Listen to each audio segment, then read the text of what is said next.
Welcome to hot topic with మహా. ఈరోజు మన హాట్ టాపిక్లో లడ్డు ప్రసాదంపై జరుగుతున్న చర్చ అందరికీ తెలిసిందే. ఈ విషయంపై మనతో పాటు హాట్గా మాట్లాడడానికి వైసీపీ ఎమ్మెల్సీ వరద కళ్యాణి గారు మనతో పాటు మన స్టూడియోలో ఉన్నారు. వారితో అసలు ఈ వివాదంపై వారు ఏమంటారో అడిగి తెలుసుకుందాం. నమస్తే మేడం. నమస్తే అండి. ఈ లడ్డు ప్రసాదంపై మాజీ సిఎస్ అట్లాగే టీటీడీ మాజీ ఈవో గారైన ఎల్వి సుబ్రహ్మణ్యం గారు లేదు ఇది జరిగింది అంటున్నారు. మీరేమంటారు? ఇది జరగలేదు అని మా పార్టీకి చెందిన సాక్షాత్తు మా అధినేత ప్రెస్ మీట్ పెట్టి చెప్పడం జరిగింది. సిబిఐ విచారణ కావాలని ఏకంగా పిఎం గారికే లెటర్ కూడా రాయడం జరిగింది.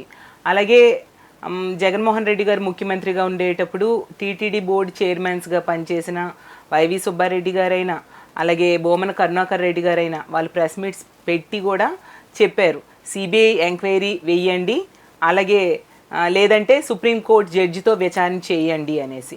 నిన్న మనం చూసాం బోమన కరుణాకర్ రెడ్డి గారు అయితే ఆ స్వామి దగ్గరికి వెళ్ళి ఆ పుష్కరిణిలో స్నానం చేసి కర్పూరం హారతి వెలిగించి ప్రమాణం చేశారు.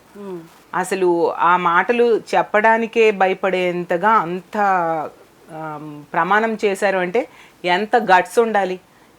దేవుడు ప్రమాణం చేసి ఏమైనా తప్పు జరిగితే అలా జరుగుంటే అతని కుటుంబానికి నాశనం చెయ్యి అని ప్రమాణం చేయడం అంటే ఏమీ చేయలేదని ఎంత ధైర్యం ఉండబట్టి అలా ప్రమాణం చేశారు. వెంకటేశ్వర స్వామి అంటే ఒక్క మన ఆంధ్రప్రదేశే కాదండి, మొత్తం ప్రపంచం మొత్తం మీద ఎంతో మంది భక్తులు ఉన్నారు. అసలు ఆ స్వామి ఎక్కడ కొలువై ఉన్నాడని అందరము నమ్ముతాం. అలాంటి స్వామి దగ్గర ప్రమాణం చేశారు అంటే ఏ తప్పు చేయలేదు కాబట్టి అంత ధైర్యంగా ప్రమాణం చేయడం జరిగింది. అలాగే మా వాళ్ళందరూ కూడా సిబిఐ ఎంక్వైరీ ఎందుకు అడుగుతున్నారు? సెంట్రల్ వాళ్ళు ఎంక్వైరీ చేస్తే అసలు పక్షపాతం అనేది లేకుండా నిజాలు బయటకు రావాలి అనే ఉద్దేశంతో అడగడం జరుగుతుంది, లేదా సుప్రీంకోర్టు జడ్జితో కావాలని. మరి ఆరోపణ చేసిన చంద్రబాబు నాయుడు గారు ఎందుకు దానికి అంగీకరించట్లేదు? సిబిఐ ఎంక్వైరీకి అంగీకరించట్లేదు. లేదు కదండి, సిట్ వేస్తామంటున్నారు. సిట్ అంటే చంద్రబాబు నాయుడు గారు ఏం చెప్తే అదే వింటారు. ఇది రాష్ట్ర ప్రభుత్వ సంస్థ కాబట్టి ఎందుకు ఈవో గారే మార్చేశారు మాట. జూలై 23న అతను ప్రెస్ మీట్ పెట్టి వెజిటబుల్ ఫ్యాట్ ఉన్నట్టుగా అనిపిస్తుంది అని చెప్పిన వ్యక్తి చంద్రబాబు నాయుడు గారు ఇలా అన్నాక మాట మార్చేసి ఇప్పుడు యానిమల్ ఫ్యాట్ అంటూ ఉన్నారు. అంటే అతని దగ్గర వర్క్ చేసిన వాళ్ళు సీఎం గా చంద్రబాబు నాయుడు గారు ఏం చెప్తే అదే చెప్తారు తప్ప నిజాలు బయటకు వస్తాయని ఎలా నమ్ముతాం? మరి చంద్రబాబు గారు ఏది చెప్తే అది నమ్ముతారు అన్నప్పుడు మీరు సిబిఐ ఎంక్వైరీ కూడా, ఎందుకంటే కూటమిలో ఉన్నారు, ఆయనకి సపోర్ట్ గా వస్తుందని అనుకోవచ్చు కదా. సిబిఐ ఎంక్వైరీ అది ఒక ఇండిపెండెంట్ సంస్థ కాబట్టి వాళ్ళు ఓన్ డెసిషన్స్ తీసుకుంటారని మేము నమ్ముతున్నామండి. అది కూడా మా పార్టీకి నమ్మకం చట్టం మీద, న్యాయం మీద, రాజ్యాంగ వ్యవస్థల మీద చాలా నమ్మకం ఉంది. అందువల్లనే ఇప్పుడు మోడీ గారికో అమిత్ షా గారికో చెప్పి సుప్రీంకోర్టు జడ్జితో ఎంక్వైరీ వేయించాలి అంటే న్యాయస్థానాల మీద మాకు చాలా నమ్మకం ఉంది. అలాగే సెంట్రల్ సంస్థలు అయితే పక్షపాతం లేకుండా విచారణ చేస్తాయని మేము నమ్ముతున్నాము. కాబట్టి వాళ్ళు ఎందుకు ధైర్యంగా ముందుకు రావట్లేదు? అలాగే ఈ ఇష్యూలో తీసుకోండి, ఇది జరిగింది జూలై 6వ తేదీన 12వ తేదీన శాంపిల్స్ తీసుకొని ఇచ్చారు. జూలై 23వ తేదీన రిపోర్ట్ వచ్చాక ఈవో గారేమో శ్యామలరావు గారు ప్రెస్ మీట్ పెట్టి వెజిటబుల్ ఫ్యాట్ ఉండొచ్చేమో అని అనుమానం ఉంది అనేసి చెప్పారు. 2 నెలలు గడిచిపోయింది, ఇంతవరకు ఏం చేశారు? ఇప్పుడు 100 రోజులు గడిచిపోయాయి. దీని మీద ఏమో ప్రజల్లో తీవ్రమైన వీళ్ళ పాలన మీద వ్యతిరేకత వస్తూ ఉంది. ఎందుకంటే ఎన్నికల ముందు ఈ కూటమి ఇచ్చిన హామీలు ఏవి కూడా నెరవేర్చలేదు. దాంతో తీవ్రమైన వైఫల్యం కనిపిస్తూ ఉంది. ఈ వైఫల్యాన్ని కప్పిపుచ్చుకోవడం కోసం డైవర్ట్ చేయడానికి, ఈ ఇష్యూని డైవర్ట్ చేయాలంటే ఏదో ఒక పెద్ద ఇష్యూ రావాలి. ఎంత కోట్ల మంది భక్తుల సెంటిమెంట్ తో కూడుకున్న ఈ లడ్డు విషయాన్ని బయటికి తీసుకొచ్చి ఇప్పుడు ఇలా ప్రచారం చేస్తూ ఉన్న పరిస్థితి మనం చూస్తాం. అంటే మీరే అన్నారు, వైసీపీ వాళ్ళే అన్నారు, ఒక 6 నెలలు టైం ఇస్తాము వాళ్ళు ఏమేమి చేస్తారు అని చెప్పేసి. మరి 6 నెలలు టైం ఇవ్వకముందే 100 రోజుల పాలనే అయ్యింది. ఎలా జడ్జ్ చేస్తారు మీరు? యాక్చువల్గా అండి 6 నెలలకు అది సంవత్సరమైన మేము టైం ఇవ్వడానికి మేము రెడీగా ఉన్నాం. కానీ ఇప్పుడు వాళ్ళు హామీలు ఇన్ని ఇచ్చారు, అందులో ఈ సూపర్ 6లు సూపర్ 7లు అంటూ బోల్డ్ ఇచ్చారు. వాటన్నిటికీ ఒక ప్రణాళిక రచించడం, ఈ విధంగా చేస్తాం, 6 నెలల తర్వాత కాకపోతే సంవత్సరం తర్వాత ఈ డేట్ను ఈ మంత్ను చేస్తాము, ఒక షెడ్యూల్ రిలీజ్ చేయడం, లేదా మంత్రివర్గంలో చర్చించడం, ఎప్పుడు చేద్దాం, ఎప్పుడు దీనికి ఎంత నిధులు కేటాయిద్దాం, అసలు ఎంత ఖర్చు అవుతుందని ఒక సమీక్ష చేయడం, అవి ఏమైనా చేశారండి? ఏమీ చేయట్లేదు. ఎందుకండి? బడ్జెటే ప్రవేశపెట్టలేదు. అసలు మన రాష్ట్ర చరిత్రలో ఒక గవర్నమెంట్ అధికారంలోకి వచ్చాక ఇలా బడ్జెట్, ఓట్ ఆన్ అకౌంట్ బడ్జెటే మొన్న కూడా ప్రవేశపెట్టడం జరిగింది. ముందు వచ్చాక పెట్టారు, మళ్ళీ మొన్న పెట్టారు. అంటే పూర్తి స్థాయి బడ్జెట్ పెడితే వీళ్ళు నిధులు కేటాయించాలి, వీటికి కేటాయిస్తున్నారా లేదా అనే విషయం ప్రజలకు తెలిసిపోతుంది. కాబట్టి అది తెలియకుండా ఉండడం కోసం మళ్ళీ ఓట్ ఆన్ అకౌంట్ బడ్జెట్ పెట్టారు.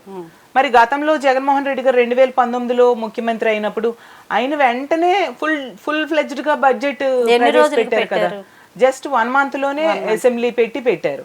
మరి అప్పుడు జగనన్న ఎన్నికల ముందు ఓట్ ఆన్ అకౌంట్ బడ్జెట్ పెట్టారు. ఇప్పుడు మళ్ళీ వీళ్ళు వచ్చాక ఎంత సీనియర్ లీడర్ అని చెప్పుకుంటారు కదా, ఎందుకు ఫుల్ గా బడ్జెట్, పూర్తి స్థాయి బడ్జెట్? ఎందుకంటే గత ప్రభుత్వం చేసిన అప్పుల వల్ల మేము కూలిపోయాము, మా దగ్గర నిధులు లేవు. మా ముఖ్యమంత్రిగా పనిచేసిన జగన్మోహన్ రెడ్డి గారు పదే చెప్తూ ఉంటారు, చంద్రబాబు నాయుడు గారు చేసిన అప్పుల కంటే మేము తక్కువే చేశాము అని. అవి డేటాతో సహా ఇవ్వడం జరిగింది. అప్పులు అయితే ఉన్నాయి. అప్పులు అనేవి లేకుండా రాష్ట్రం నడవదు. కానీ ఎవరు ఎక్కువ చేశారు, ఎవరు ఎంత పర్సంటేజ్ చేశారు అని తీసుకుంటే, మాకంటే చంద్రబాబు నాయుడు గారు ముఖ్యమంత్రిగా ఉండేప్పుడే ఎక్కువ అప్పులు చేశారు. మేము చేసిన అప్పులకి పూర్తిగా లెక్కలు ఉన్నాయి. ఈరోజు 2,70,000 కోట్ల రూపాయలు ప్రజల అకౌంట్లోకి వెళ్ళడం జరిగింది. అది కూడా అత్యంత ట్రాన్స్పరెంట్గా, రూపాయి అవినీతి జరగకుండా జస్ట్ బటన్ నొక్కితే వాళ్ళ అకౌంట్లోకి వెళ్ళే పరిస్థితి మీరు అందరూ చూశారు. సో అంత ట్రాన్స్పరెంట్గా ప్రతి డెవలప్మెంట్ వర్క్ అయినా అలాగే సంక్షేమమైన జగనన్న ఇవ్వడం జరిగింది. కానీ వాళ్ళ టైంలో అసలు ఆ డబ్బులు ఏమయ్యాయి కూడా తెలియని పరిస్థితి. ఆ క్యాపిటల్ అనుకుంటూ ఉన్నారు. మొన్న చూశారు వరదలప్పుడు క్యాపిటల్ అంతా ఎలా మునిగిపోయింది. అలాంటి పరిస్థితి ఉంటుందనే జగన్మోహన్ రెడ్డి గారు క్యాపిటల్ కోసం 3 క్యాపిటల్స్ చేద్దాము, విశాఖపట్నంని డెవలప్ చేద్దాం, ఆల్రెడీ డెవలప్ అయ్యి ఉన్న సిటీ అనేసి మొత్తుకున్నారు. కానీ వినలేదు. అంటే ఎప్పుడు రాని వరదలు విజయవాడలో ఇది ఫస్ట్ టైం కాదు. ఎప్పుడు కాదండి, మేము పదే చెప్తున్నాం, అది మ్యాన్ మేడ్ ఫ్లడ్స్ అనేసి. ఎందుకంటే 2 రోజుల ముందే ఫ్లడ్స్ వస్తాయని వాతావరణ శాఖ వర్షాలు ఎక్కువ పడతాయని చెప్పడం జరిగింది. కానీ ఎటువంటి ముందస్తు జాగ్రత్తలు తీసుకోలేదు. సరే, వరదలు వచ్చాక కూడా ప్రాణ నష్టం ఎంత జరిగిందో మనం చూసాం. ప్రాణ నష్టం జరగకుండా కూడా ఏ జాగ్రత్తలు తీసుకోలేదు. పోనీ వరదలు అయిపోయాక వాళ్ళకి కావాల్సిన సౌకర్యాలు కానీ ఫుడ్ కానీ అందించడంలో కూడా తీవ్రంగా విఫలమయ్యారు. నిన్ననే చూసాము, పెద్ద ధర్నాలు చేశారు ఆ వరద బాధితులు. అంత ఘోరమైన పరిస్థితిని చంద్రబాబు నాయుడు గారు కల్పించారంటే ఫ్లడ్స్ మేనేజ్మెంట్లో పూర్తిగా విఫలమైంది ఈ కూటమి ప్రభుత్వం. గతంలో మీరు ఒక్కసారి గుర్తు తెచ్చుకోండి, మా గవర్నమెంట్లో, మా వైఎస్ఆర్సీపీ గవర్నమెంట్లో వరదలు వచ్చినప్పుడు ఎంత చక్కగా వరదలను మేనేజ్ చేశారు. ఒక వ్యవస్థని జగనన్న క్రియేట్ చేయడం వల్ల, ఒక వాలంటీర్ వ్యవస్థ అవ్వచ్చు, సచివాలయ వ్యవస్థ అవ్వచ్చు, ప్రతి ఒక్కరి దగ్గరికి వెళ్ళి ఈవెన్ కరోనా టైంలో అవ్వచ్చు, వరదల టైంలో అవ్వచ్చు, ఈ వాలంటీర్స్ వెళ్ళి వాళ్ళకి కావాల్సిన ఫుడ్ అన్ని అందించడమే కాకుండా ప్రాణ నష్టం జరగకుండా ఎన్నో చర్యలు తీసుకోవడం మనందరము చూసాం. మరి అలాంటి పరిస్థితి ఇప్పుడు ఎందుకు లేదండి? 50 మంది పైగా చనిపోయారంటే ఎంతసేపు ఫోటోలకి ఫోజులు ఇవ్వడము, ఏదో కష్టపడ్డాను అనేది ప్రజల్లోకి ఒక ఇమేజ్ తీసుకువెళ్ళడానికి ప్రయత్నమే తప్ప లేదు. ఎన్నడూ చూడని విధంగా మనం కూడా చూసుకున్నాం, డ్రోన్ల ద్వారా ఆహారం అందించడం. కానీ మరి ఎందుకండి వాళ్ళు ధర్నా చేస్తారు? ఇప్పుడు గతంలో ఎందుకు అలాంటి ధర్నాలు లాంటివి జరగలేదు? అంటే వాళ్ళకి కావాల్సిన సౌకర్యాలు కానీ ఫుడ్ కానీ అందలేదని మా జగనన్న గవర్నమెంట్లో, మా వైఎస్ఆర్సీపీ గవర్నమెంట్లో జరగనిది ఇప్పుడు ఎందుకు ధర్నా చేస్తున్నారు అంటే వాళ్ళకి అందలేకే కదా. అందలేదు అనేది ఒకలో ఇద్దరు మిస్ అవుతూ ఉంటారు. ఒకలో ఇద్దరు కాదండి, అసలు ఫ్లడ్స్ టైంలో మనం క్లియర్ గా చాలా న్యూస్ ఛానల్స్ లో, పేపర్స్ లో కూడా చూసాం. చాలా మంది వరద బాధితులు ప్రభుత్వం నుంచి సహాయం అందక చాలా ఇబ్బందులు పడ్డారు. కొందరు ఆహారం లేక కూడా చనిపోయిన పరిస్థితి మనం చూసాం. ఎంత ఘోరంగా జరిగింది అంటే ప్రభుత్వ వైఫల్యం అందులో క్లియర్ గా కనిపిస్తూ ఉందండి. వరదలు మేనేజ్ చేయడంలో ఈ కూటమి ప్రభుత్వం అయితే ఫ్లాప్ అయింది అనేది అందరూ గ్రహించాల్సిన విషయం అండి. ఏదో పైన చేసేసారు తప్ప మెయిన్ రోడ్స్ మీద అలా తప్ప లోపలికి వెళ్ళి ప్రజలకి సహాయం చేయడం అనేది జరగలేదు. మీరు మిగతా ఛానల్స్ లో చూడండి, లేదా మీరు వెళ్ళి ఎంక్వైరీ చేయండి, ప్రజలే చెప్తారు. కాబట్టి ఆ వైఫల్యం కప్పిపుచ్చుకోవడం. అలాగే తీసుకుంటే మీరు అన్నారు టైం ఇవ్వాలి కదా. ఇవ్వడానికి వీళ్ళు ఏ ప్రణాళికలు రచించట్లేదు. ఎంతసేపు కూడా వీళ్ళు చేస్తున్న తప్పుల్ని కప్పిపుచ్చుకోవడానికి గత ప్రభుత్వం మీద విమర్శలు చేయడం మీదే దృష్టి పెడుతూ ఉన్నారు. గతంలో ముఖ్యమంత్రిగా చేసిన జగన్మోహన్ రెడ్డి గారి మీదో, మంత్రుల మీదో, అతని దగ్గర పనిచేసిన ఆఫీసర్స్ మీదో కక్ష సాధింపు మీదే దృష్టి పెడుతున్నారు తప్ప ఇప్పుడు వాళ్ళు ఏం చేయాలి, ఇచ్చిన హామీలు నెరవేర్చాలి అనే ఉద్దేశం ఏ కోసనా కనిపించట్లేదు. చంద్రబాబు నాయుడు గారు స్వయంగా చెప్పేస్తున్నారు డబ్బులు లేవు అనేసి. మరి డబ్బులు లేవని ముందు తెలియదా? 14 ఏళ్ళు అంతకుముందు సీఎంగా చేశారు, అంత సీనియర్ ముఖ్యమంత్రి, అతనికి ఉన్నాయా లేదా తెలియదా? మరి డబ్బులు లేని టైంలో జగనన్న ఎలా అన్ని పథకాలు ఒక షెడ్యూల్ క్యాలెండరే రిలీజ్ చేసేసి ప్రతి మంత్ ఒక్కొక్క పథకం వాటిని బటన్ నొక్కి ప్రజల అకౌంట్స్ లో వేసేవారు మనం చూసాం. అంటే వీళ్ళు కూడా రాగానే ఫెన్షన్ లో పెంచిన పెన్షన్ అది ఒక్కటే చేశారండి, అది ఒక్కటి తప్ప ఏమీ చేయలేదు. అది కూడా జగన్మోహన్ రెడ్డి గారు వెళ్ళిపోతూ 5,000 కోట్లు అకౌంట్ లో ఉంచేసి వెళ్ళారు. ఎందుకు? ఈ పథకాల కోసమని దాచిపెట్టారు జగనన్న. వాటిని పెన్షన్స్ పంపిణీ చేయడం తప్ప ఇంకే పథకం కూడా, ఒక తల్లికి వందనం ఉంది, అది అసలు స్కూల్స్కి వెళ్ళే పిల్లలు, జగనన్న చక్కగా అమ్మఒడి అని చెప్పి అసలు రాష్ట్రంలో కానీ దేశంలో కానీ ఏ ముఖ్యమంత్రి కూడా ఈ అమ్మఒడి పథకం ఆలోచనే రాలేదు. జగనన్నకి అంత మంచి ఆలోచన వచ్చింది. ఎందుకు? డ్రాప్ అవుట్స్ని తగ్గిద్దాము, పేద పిల్లలు డబ్బులు లేక కూలి పనికి పంపిస్తున్నారు పేరెంట్స్ అని, దానిని తగ్గించడం కోసం 15,000 తల్లి అకౌంట్లు వేయడమైన ఆలోచన తీసుకొచ్చి కాన్సెప్ట్ని పెట్టారు జగన్మోహన్ రెడ్డి గారు. దాన్ని కాపీ కొట్టి తల్లికి వందనమని పెట్టారు. మరి ఇయర్ ఇవ్వలేదు. మళ్ళీ ప్రజలకు చెప్పారు నీకు 15,000, నీకు 15,000, నీకు 15,000 వాళ్ళ ప్రచారం చేసినప్పుడు ఓదరగొట్టేశారు. చంద్రబాబు నాయుడు గారు, లోకేష్ గారు, పవన్ కళ్యాణ్ గారు బహిరంగ సభల్లో చెప్పడమే పని. అలాగే వాళ్ళ మంత్రులు ఇప్పుడు నిమ్మల రామానాయుడు గారు, లేదంటే ఎమ్మెల్యే క్యాండిడేట్స్, వీళ్ళందరూ కూడా కనిపించిన వాళ్ళందరికీ పిల్లలు కనిపిస్తే నీకు 15,000, నీకు 15,000, నీకు 15,000 అని చెప్పడం. ఆడోళ్ళు కనిపిస్తే నీకు 18,000, నీకు 18,000, నీకు 18,000. రైతులు కనిపిస్తే నీకు 20,000, నీకు 20,000, మా కూటమసి నీకు 20,000 అని చెప్పడం.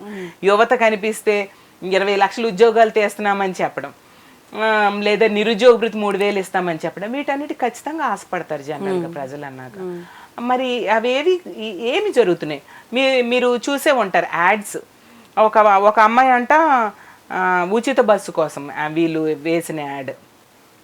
ఒక అమ్మాయి అంట గ్రౌండ్కి వెళ్ళి ప్రాక్టీస్ చేయడానికి బస్సు సౌకర్యం లేక నడిచొచ్చి అలసిపోయి ప్రాక్టీస్ చేయలేక సక్సెస్ కొట్టలేకపోతుంది అని చెప్పి ఆమె బాధపడుతూ ఉంటే, అప్పుడేమో జూన్ 4వ తేదీ కౌంటింగ్ అయిపోయాక చంద్రబాబు నాయుడు గారు ముఖ్యమంత్రి ఉచిత బస్సు వెంటనే, వీళ్ళ హామీలో కూడా మీరు చూసారు లేదో, ఫస్ట్ మంత్ నుంచి అన్ని అమలు చేస్తామని ఇచ్చారండి.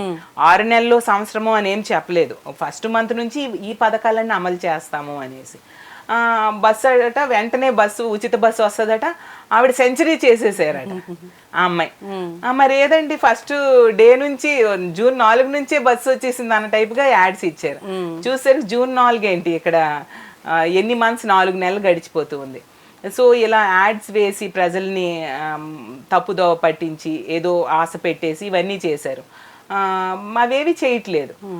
డిఎస్సి వేశారు. ఏదండి దాని తాలూకా షెడ్యూల్ రిలీజ్ చేయడం కానీ, అప్లికేషన్స్ తీసుకోవడం కానీ ఏమీ లేదు. మరి ఉద్యోగాలు 20 లక్షలు సరే, మరి నిరుద్యోగ భృతి కోసమైనా ఆలోచన చేయాలి కదా, ఏమీ చేయట్లేదు. మళ్ళీ తిరిగి డబ్బులు లేవు అంటే అది ఎంతవరకు సమంజసం?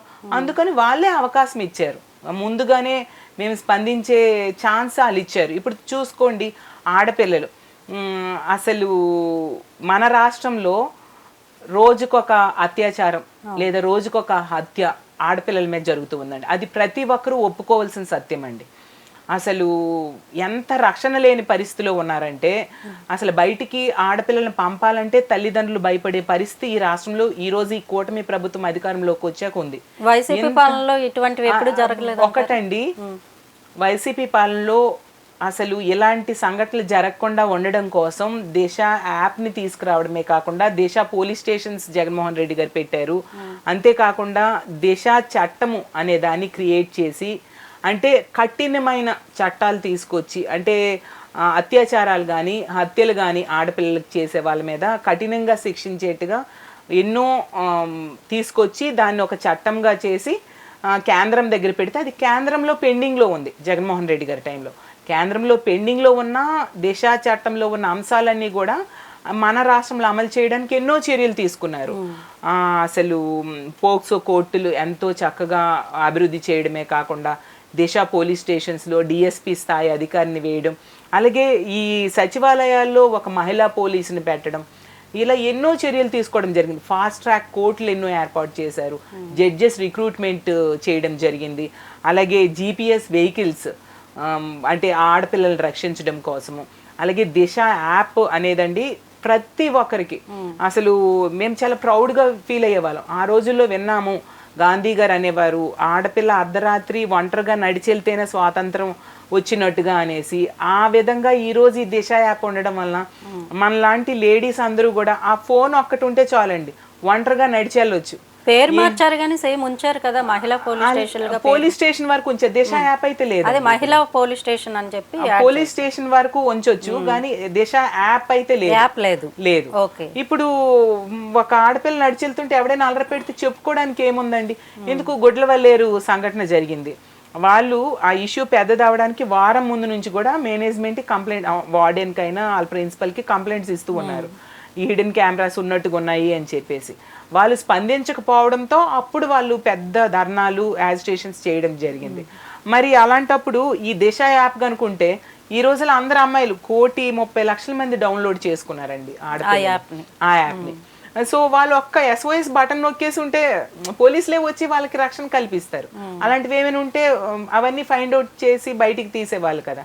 ఇప్పుడు అసలు ఈ కూటమి అధికారంలోకి వచ్చిన వెంటనే హోమ్ మినిస్టర్గా ఉన్న అనిత గారు ఏంటి, మిగతా వాళ్ళు కూడా దిశ చట్టం లేదు, దిశ యాప్ లేదు, ఇదే మాట ఇలా పదే పదే చెప్తూ ఉంటే ఇలాంటి పనులు చెయ్యాలి అనే ఆలోచన ఉన్న వాళ్ళకి ఒక ఫ్రీడమ్ కదండి. ఇలాంటి కఠినమైన చట్టాలు మరి లేవు, వీళ్ళేవి కొత్త పెడతారో లేదో తెలియదు. ఈ లోపు మేము ఆడపిల్లల మీద అఘాయిత్యాలు చేద్దాము అనేసి ఈ దుర్మార్గులు మరింతగా విజృంభిస్తూ ఉన్నారు. ఎందుకండి మన పక్క జిల్లా అనకాపల్లి జిల్లాలో యలమంచిలి కాన్స్టిట్యున్సీ రాంబెల్లి మండలం ఉంది. ఆ దర్శిని అన్న అమ్మాయి చూసాం.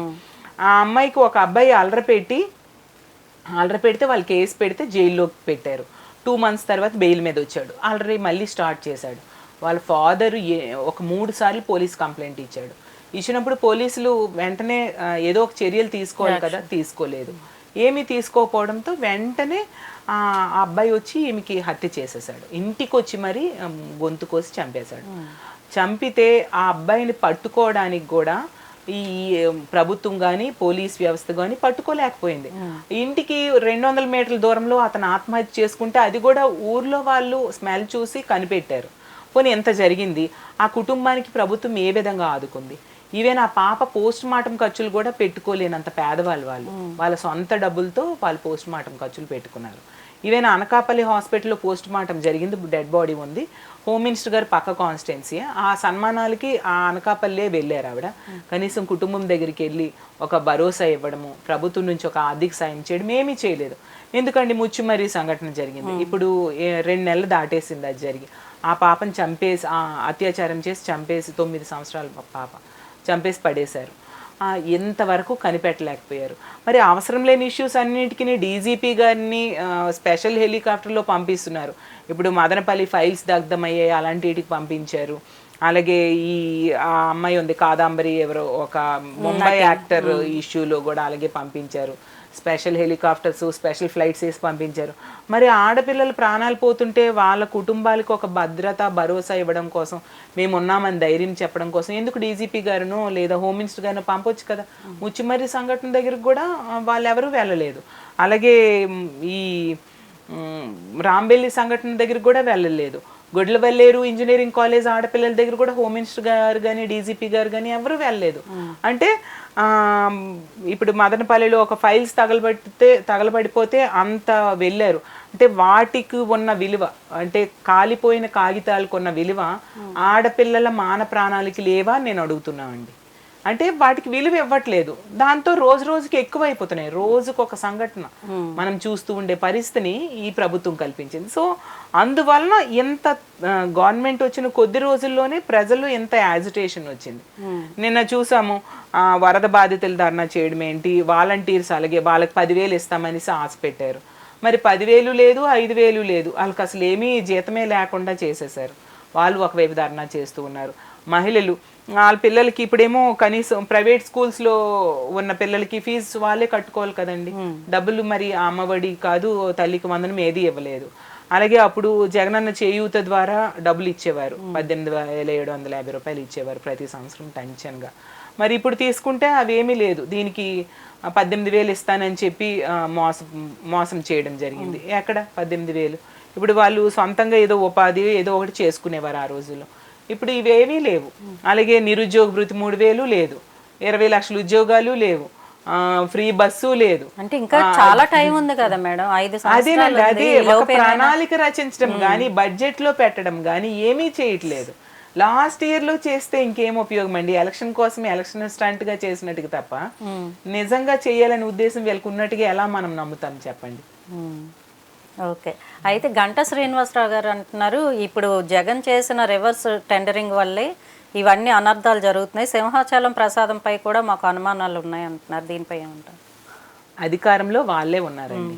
ఈ దేని మీద అనుమానాలు ఉన్నా వీళ్ళు ఏ ఎంక్వైరీ అయినా వేసుకొనివ్వండి. ఏమైపోయింది ఇప్పుడు తిరుపతి దానికి కూడా మేము ఒకటే అడుగుతున్నాం, ఏ రోజు లడ్డూలో కల్తీ జరిగింది, ఏ రోజు ఆ నెయ్యిలో యానిమల్ ఫ్యాట్ కలిసింది, మీరు ప్రూఫ్ చూపించండి. అప్పుడు మేము దేనికైనా సిద్ధమని చెప్తున్నాం. అధికారంలో వాళ్ళుండి అనుమానాలు మాట్లాడడం ఎందుకు? ప్రూఫ్ చూపించాలి కదా, ఉన్నత స్థాయి ఎంక్వైరీ వేయాలి కదా. మేము అదే చెప్తున్నాం, మీరు వేసుకోండి, ఏ ఎంక్వైరీ వేసుకోండి. మా వాళ్ళు అసలు బోమన్ కరుణాకర్ రెడ్డి గారు ఆ ప్రమాణం చేస్తూ ఉంటే అసలు రాష్ట్ర ప్రజలందరూ అలా ఉండిపోయారు. ఎంత నిజాయితీ లేకపోతే వీళ్ళు ఎంత స్వామి దగ్గరికి వెళ్ళి ప్రమాణం చేయగలుస్తారు?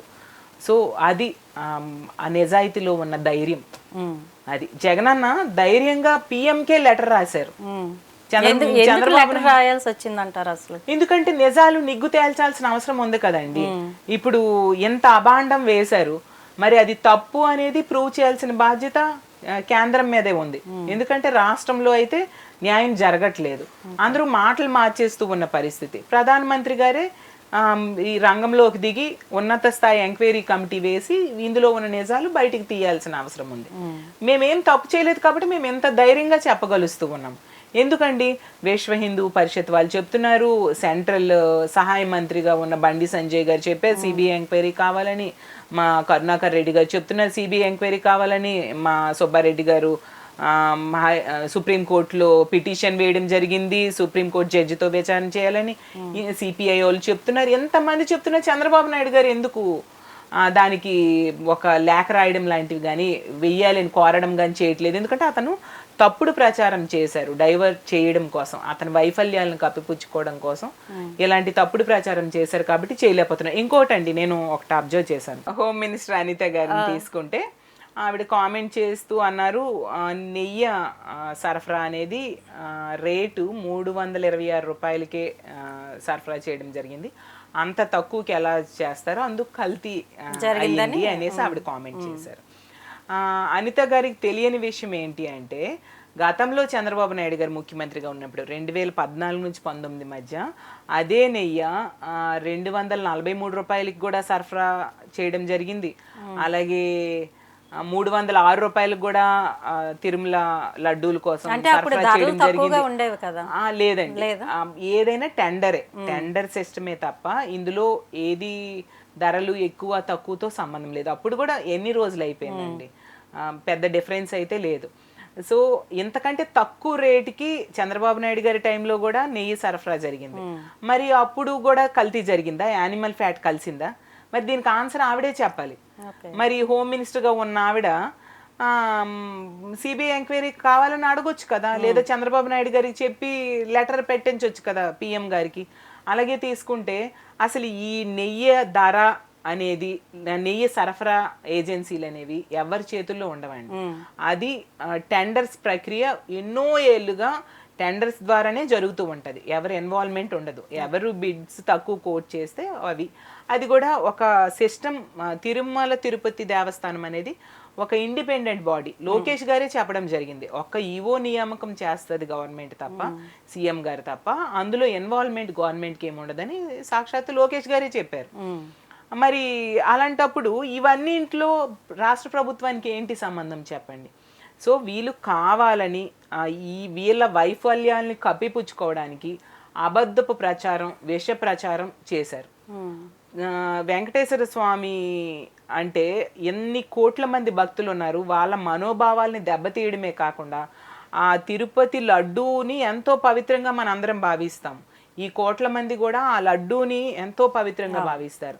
ఆ లడ్డూకే ఒక మచ్చ తీసుకొచ్చారు చంద్రబాబు నాయుడు గారు. కాబట్టి ఆ మచ్చని తొలగించాల్సిన బాధ్యత కూడా ముఖ్యమంత్రిగా ఉన్న చంద్రబాబు నాయుడు గారి మీద, అలాగే పవన్ కళ్యాణ్ గారు డిప్యూటీ సీఎం గా ఉన్నారు, మంత్రులు ఈ ప్రభుత్వం సరే ప్రాయశ్చిత్త దీక్ష చేస్తున్నారండి. ప్రాయశ్చిత్త దీక్ష ఎందుకు చేస్తారు? ప్రాయశ్చిత్త దీక్ష అంటే తప్పు చేస్తే క్షమించమని దేవుడిని అడుగుతూ చేస్తారు. నిజమే, చంద్రబాబు నాయుడు గారు తప్పు చేశారు కదా, ఇలాంటి తప్పుడు ఆరోపణలు చేశారు, అబద్ధపు మాటలు మాట్లాడారు. కాబట్టి ఈ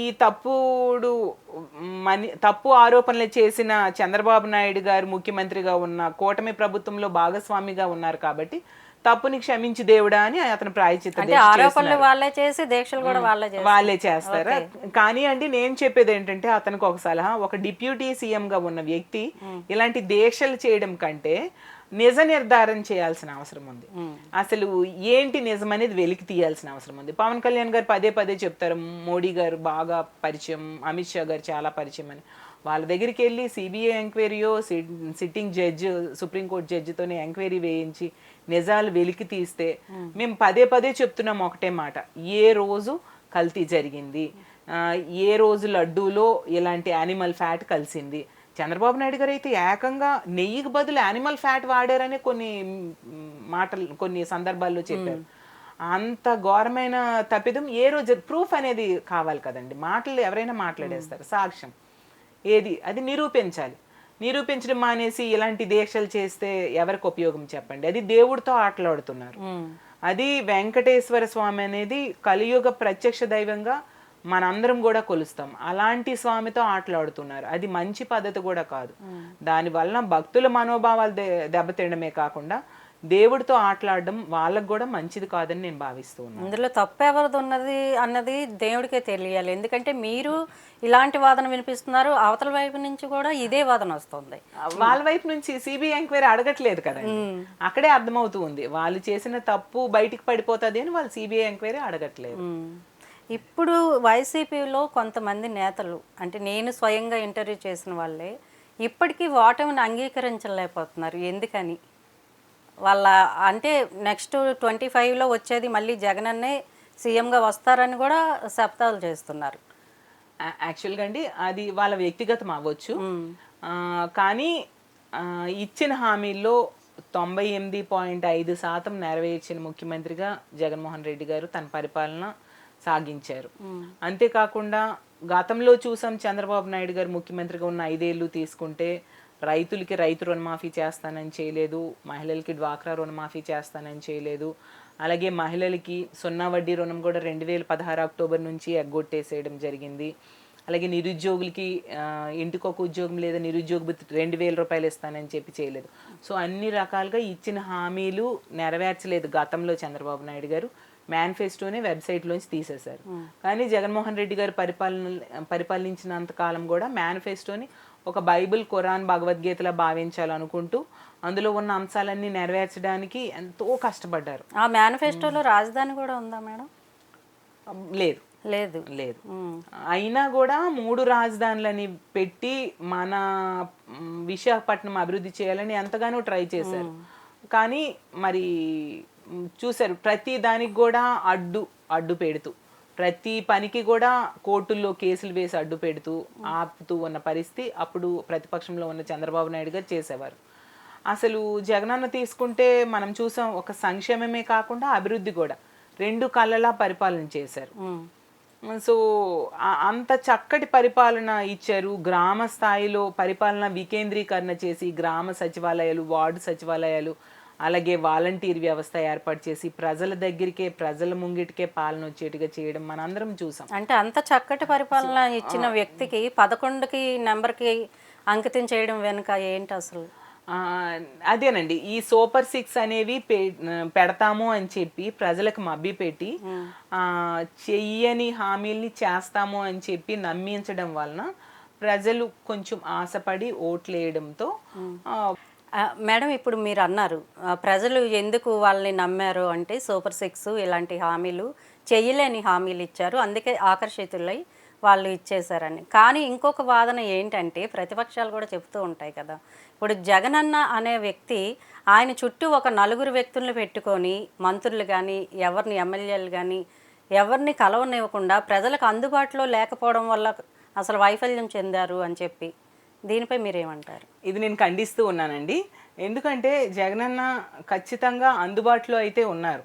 మేము ఎప్పటికప్పుడు కలిసే వాళ్ళము, అసెంబ్లీ సమావేశాల్లో కలిసే వాళ్ళం. ప్రతి మంత్ కూడా ఈ పథకాలు రిలీజ్ చేయడానికి బహిరంగ సభలు పెట్టి ప్రతి జిల్లాకి వచ్చేవారు. అప్పుడు ఎమ్మెల్యేలు, ఎమ్మెల్సీలు, ఎంపీలు అందరూ కలిసేవారు, పార్టీ క్యాడర్ కలిసేవాళ్ళు. జగనన్న ఎప్పుడు ప్రజల నుంచి పుట్టిన నాయకుడు, ప్రజలకు అందుబాటులో ఉండే నాయకుడు కాబట్టి ఎప్పుడు అతను ప్రజల మధ్య ఉన్నారు. అప్పుడు ప్రతిపక్షంగా ఉన్న ఈ కూటమి వాళ్ళు, ముఖ్యంగా తెలుగుదేశం వాళ్ళు బ్యాడ్ ప్రాపగండా చేయడం వాళ్ళకి అలవాటు. ఒక అబద్ధాన్ని 10 సార్లు చెప్తే నిజమని నమ్మేస్తారని చంద్రబాబు నాయుడు గారు బలంగా నమ్ముతారు కాబట్టి అదే అతను ముందు నుంచి కూడా ఫాలో అవుతూ ఉంటారు. అందుకు అతను లేనివి అలా క్రియేట్ చేస్తూ, అతని అనుచరుల ద్వారా క్రియేట్ చేస్తూ రాంగ్ మెసేజ్ ప్రజల్లోకి ఇస్తూ ఉంటారు తప్ప జగనన్న ఎప్పుడు ప్రజల నుంచి పుట్టిన లీడరు, ప్రజల మనిషి. అప్పుడైనా ఇప్పుడైనా అలాగే ఉన్నారండి. అంటే అందుకనే ఈరోజు ఒక కార్యకర్తలు నాయకులు చనిపోయినప్పుడు, చంపేసినప్పుడు పరామర్శలకు వెళ్ళిన అంత జనసందోహం వచ్చి జగనన్నకి మేమున్నాము అనేసి చెప్పి అతనికి సంఘీభావం తెలియజేస్తూ ఉన్నారంటే ఎంతగా జగన్మోహన్ రెడ్డి గారికి ప్రజాదరణ ఉంది, అతను ఎంత ప్రజల మనిషి అనేది మనం అర్థం చేసుకోవచ్చు. అభివృద్ధి అయినా తీసుకోండి, ఒకవైపు 17 మెడికల్ కాలేజీలు ఆంధ్రప్రదేశ్ రాష్ట్రంలో కన్స్ట్రక్షన్ స్టార్ట్ చేశారు. ఈ రోజు ఆ మెడికల్ కాలేజీలో సీట్స్ వద్దు అంటూ లేఖ రాశారు చంద్రబాబు నాయుడు గారు. అసలు అందులో 5 మెడికల్ కాలేజీలు ఆల్రెడీ ప్రారంభించేశారు జగనన్న. అలాగే 4 పోర్ట్లు, 6 shipping harbours, 10 fish landing centres. మరి చంద్రబాబు నాయుడు గారి టైంలో ఆ భోగాపురం ఎయిర్పోర్ట్ శంకుస్థాపన చేశారు, ఏ పర్మిషన్స్ తీసుకురాకుండా. ఎలక్షన్ స్టంట్ లాగా ఎలక్షన్ ముందు 2019 ముందు కొన్ని నెలల ముందు శంకుస్థాపన చేశారు. అదే జగనన్న అన్ని రకాల పర్యావరణ అనుమతులు, కేంద్రం నుంచి అనుమతులు అన్నీ తీసుకొని అక్కడ ఉన్న ల్యాండ్ ప్రాబ్లమ్స్ కూడా సెటిల్ చేసి శంకుస్థాపన చేయడమే కాకుండా చాలా ఫాస్ట్గా కన్స్ట్రక్షన్ చేయడం చేస్తూ ఉన్నారు. అలాగే మూలపేట పోర్ట్, దాన్ని కూడా అన్ని పర్మిషన్స్ తీసుకొని శంకుస్థాపన చేసి కన్స్ట్రక్షన్ కూడా చాలా ఫాస్ట్గా నిధులు కేటాయించేట్టుగా చేశారు. అలాగే ఉద్దానం సమస్య, ఎన్ని సంవత్సరాలుగా అది సమస్య మన అందరం చూసాం. ఉత్తరాంధ్రలో ఆ ఉద్దానం సమస్య ఎప్పటికీ తీరదా అనేసి శ్రీకాకుళంలో ఆ ఉద్దానం ప్రాంత ప్రజలు ఆస్వాదులుకునే టైంలో జగనన్న అంటే ఉద్దానం సమస్యను బయటకు తీసుకొచ్చిన వ్యక్తి పవన్ కళ్యాణ్ గారే కదా. అప్పటి ఎవరు తీసుకొచ్చిన అంటే మాట్లాడినంత మాత్రం తీసుకొచ్చినట్టు కాదు కదండి. ఎంతో మంది ముఖ్యమంత్రులు కూడా దాని మీద ప్రయత్నిస్తూ ఉండొచ్చు, కానీ శాశ్వత పరిష్కారం ఎవరు చూపించలేదు. జగనన్న అక్కడ వాటర్లో ప్రాబ్లం ఉంది, ఎందుకంటే అది కప్ షేప్లో ఉంటుంది అక్కడ ల్యాండ్ కాబట్టి వాటర్ సాంద్రత ఎక్కువ అయిపోవడం వలన ఈ ప్రాబ్లం వస్తుంది, కాన్సన్ట్రేటెడ్ వాటర్ వలన అనేసి ప్రతి ఒక్కరికి మంచినీటి సరఫరా చేయడం కోసం 850 కోట్లతో అక్కడ వంశధార నీరుని పైప్ లైన్స్ వేసి ప్యూరిఫై చేసి సప్లై చేసే సిస్టమ్ తెచ్చారు. అసలు అది నిజంగా వాళ్ళు జన్మలకి తీర్చుకోలేని రుణం అది. అలాగే తీసుకుంటే 85 కోట్లు పెట్టి 200 పడకల హాస్పిటల్, అలాగే కిడ్నీ రీసెర్చ్ సెంటర్ పలాసాలు ఏర్పాటు చేశారు. అంతగా ఒక శాశ్వత పరిష్కారం. మన విశాఖపట్నం తీసుకోండి, ఇక్కడ ఇన్ఫోసిస్ తీసుకొచ్చారు, అదానీ డేటా సెంటర్ తీసుకొచ్చారు, ఇన్ఆర్బిట్ మాల్ తీసుకొచ్చారు, 6 లైన్స్ రోడ్డు ఇక్కడ నుంచి భోగాపురం ఎయిర్పోర్ట్ వరకు బీచ్ రోడ్డు కనెక్టివిటీ రోడ్లు ఏర్పాటు చేయడానికి అన్ని ప్రణాళికలు రచించారు. ఇలా అన్ని రకాలుగా గ్రామాల్లోకి వెళ్తే ఒకవైపు గ్రామ సచివాలయము బిల్డింగ్స్, ఒకవైపు ఆర్బీకేలు, ఇంకోవైపు విలేజ్ క్లినిక్స్, ఇలా ఎక్కడ చూసినా అభివృద్ధి. అలాగే ఉద్యోగాలు, ఈరోజు ఏ గ్రామంకి వెళ్ళినా 10 మంది ఉద్యోగస్తులు జగనన్న వేసిన వాళ్ళు కనిపిస్తూ ఉన్నారు కదండి. వాలంటీర్స్ అంటున్నారు. లేదు, గ్రామ సచివాలయ ఉద్యోగులు 10 మందికి అవి గవర్నమెంట్ జాబ్స్ జగనన్న వేశారు. 1,45,000 ఉద్యోగాలు జగనన్న వచ్చిన వెంటనే రిక్రూట్ చేయడం జరిగింది. ఈ వాలంటీర్స్ 2,60,000 మందికి ఉపాధి కల్పించారు. మరి అవన్నీ ఇప్పుడు పీకేశారు. సో ఉన్న ఉద్యోగాలు తీసేసి కొత్త ఉద్యోగాలు ఇవ్వక మరి 20 లక్షల ఉద్యోగాలు ఎవరికి ఇస్తారు, ఎప్పుడు ఇస్తారు, ఏ షెడ్యూలు లేకుండా వేసిన డిఎస్సికి జస్ట్ వేస్తామనేసి చెప్పేసి దాని తలకు నోటిఫికేషన్ ఏమీ లేకుండా ఏంటిది అసలు ఎటు వెళ్తుంది? మాట్లాడితే ఈ డైవర్షన్ పాలిటిక్స్, ఒక నిమిషం లడ్డు అంటారు, ఇంకో నిమిషం ఏమో ఇదొక ఆదాంబరి ఇష్యూ అంటారు. ఇలా మాట్లాడితే ఏదో ఒక డైవర్ట్ చేస్తూ కాలం గడిపేస్తూ ఉన్నారు.